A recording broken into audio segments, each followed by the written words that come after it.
मई का महीना चल रहा है और गर्मी की जगह बरसात के छींटे आ रहे हैं। अप्रैल में भी ऐसे ही हुआ था। फरवरी मार्च गेहूं के टाइम में लोगों ने गेहूं काटने हैं, बरसात हो रही है, कभी धूप पड़ रही है, कभी सर्दी जा रही है। मौसम चेंज हो रहा है, किसान भाई परेशान हो रहा है। कोई ढाकने जा रहा है, कोई क्या कर रहा है, पता नहीं क्या हो रहा है। मौसम चेंज हो गया। खेती करने जाओ तो इतना खर्चा हो गया कि ट्यूबवेल कराओ, 1 लाख 2 लाख 3 लाख रुपए ट्यूबवेल कराने का खर्चा। पानी आने की कोई गारंटी नहीं। फिर उसके बाद फसल उगाओ तो प्रोडक्शन जितना होना चाहिए उतना होवे नहीं होवे।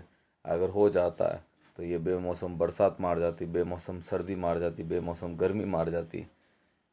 पता ही नहीं चल रहा है कि गर्मी का मौसम चल रहा है, सर्दी का मौसम चल रहा है, कि बरसात का मौसम चल रहा है।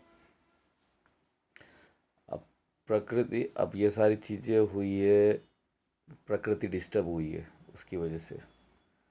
अब प्रकृति डिस्टर्ब क्यों हुई है कि भाई जो अपन किसान हम लोग जो खेती करते हैं तो उसमें पानी का दोहन किया गया। पहले बरसात के पानी से, नदियों के पानी से खेती हुआ करती थी, यानी ज़मीन के ऊपर जो पानी हुआ करता था उससे खेती होती थी और उससे काम चल रहा था, प्रोडक्शन हो रहा था। वो हरित क्रांति आई थी तब गेहूँ चावल पे फोकस किया गया। तो अब गेहूँ चावल जो है, इसमें पानी की सबसे ज़्यादा मात्रा चाहिए होती है। जैसे गेहूँ को चाहिए 1000 से 1500 लीटर पानी, वहीं चावल को चाहिए 2000 से 5000 लीटर पानी फसल उगाने के लिए।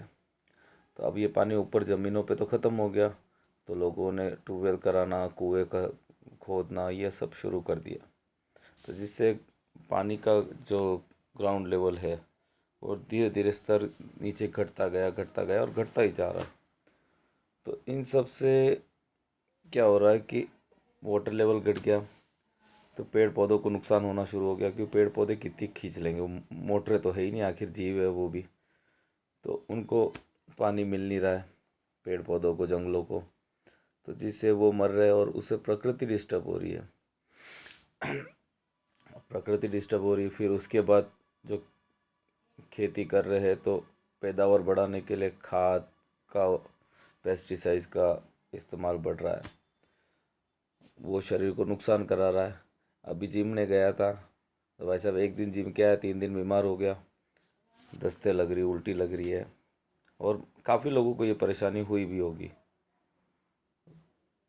मतलब कुल मिला के कहा जाए तो प्रकृति डिस्टर्ब हो गई है। अब मेरे को लग रहा है कि अब जो करना चाहिए ना, कि ऐसी फसलों की तरफ जाना चाहिए जो हेल्दी हो, कम पानी में हो। जैसे कि ये बाजरा हुआ, रागी हुआ, ज्वार हो गया।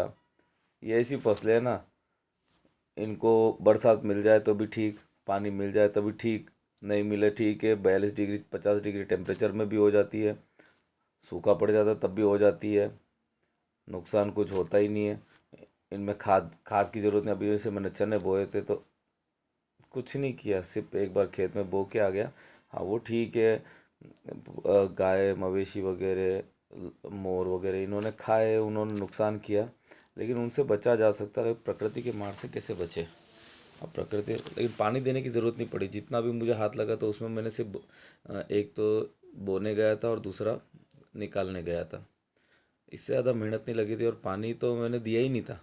जो ओस की बूंदे थी उसी पानी से चने भी हो गए थे। तो ऐसी काफ़ी सारी फसलें हो सकती है। मेरे को जहाँ तक नॉलेज है, जैसे चने है, सरसों है, सरसों, बाजरा, जो रागी, ये इस तरह की कुछ फसलें हैं जो। और सबसे बड़ी बात, इन फसलों में ताकत बहुत है। इनमें पेस्टिसाइड्स की ज़रूरत नहीं, खाद की ज़रूरत नहीं, पानी की कम ज़रूरत है। मतलब जितना प्रकृति से आता है उतने पानी में ये हो जाती है। तो इससे क्या होगा, ज़मीन से जो पानी निकल रहा है वो पानी निकलना कम हो जाएगा, उसका दोहन कम हो जाएगा, जिससे वाटर लेवल में इम्प्रूवमेंट होगा। जंगल बढ़ेंगे, प्रकृति का संतुलन बढ़ने की एक उम्मीद है, ऐसा मुझे लगता है। कोई बड़ी बात नहीं, कोई वैज्ञानिक तो हूँ नहीं मैं। देखो अब मैं तो शायद इस बार ये कोशिश करने जा रहा हूँ कि इस तरह की मेरे खेत में कम से कम मैं इस तरह की फसल बोऊं, कोशिश करूँगा। किसी को मैं प्रेशर नहीं कर रहा हूँ कि आप भी बो, लेकिन अगर ऐसा हो जाए, जितना ज़्यादा हो बढ़िया है, सबका भला होगा इसमें। धन्यवाद।